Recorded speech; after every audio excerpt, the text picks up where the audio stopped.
गांव के किनारे एक छोटा सा जंगल था। उसी जंगल के पास रहता था 8 साल का बच्चा आदित्य। आदित्य बहुत मासूम था और उसे जानवरों से बहुत प्यार था। रोज स्कूल से लौटते समय वो जंगल के पास रुककर पक्षियों की आवाज़ सुनता और पेड़ों से बातें करता। एक दिन दोपहर को आदित्य जंगल के अंदर चला गया। अचानक उसने झाड़ियों से कराहने जैसी आवाज़ सुनी। डरते डरते जब वो पास गया तो देखा एक सांप घायल हालत में पड़ा था। उसकी आंखों में दर्द था लेकिन गुस्सा नहीं। आदित्य को डर जरूर लगा पर उसने पत्थर नहीं उठाया। उसने धीरे से कहा, डर मत, मैं तुम्हें कुछ नहीं करूँगा। आदित्य पास के तालाब से पानी लाया और सांप के पास रख दिया। फिर उसने पत्तों से उसके जख्म को ढक दिया।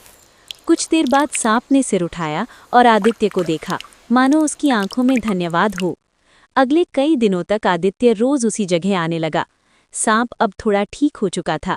जब भी आदित्य आता, सांप चुपचाप उसके पास आकर बैठ जाता। दोनों बिना बोले ही एक दूसरे को समझने लगे। आदित्य उससे अपनी बातें करता, स्कूल की, सपनों की, और सांप बस उसे देखता रहता।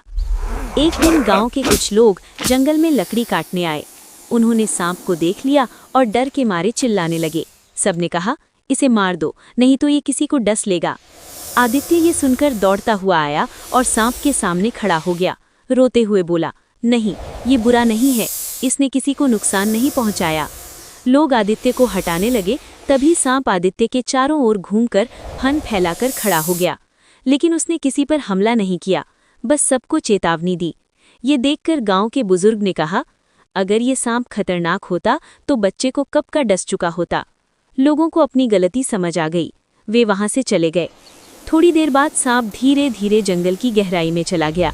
जाने से पहले उसने पलटकर आदित्य को देखा, मानो अलविदा कह रहा हो।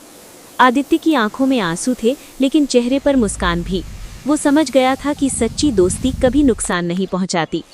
कहानी यहीं खत्म होती है, लेकिन एक सीख छोड़ जाती है।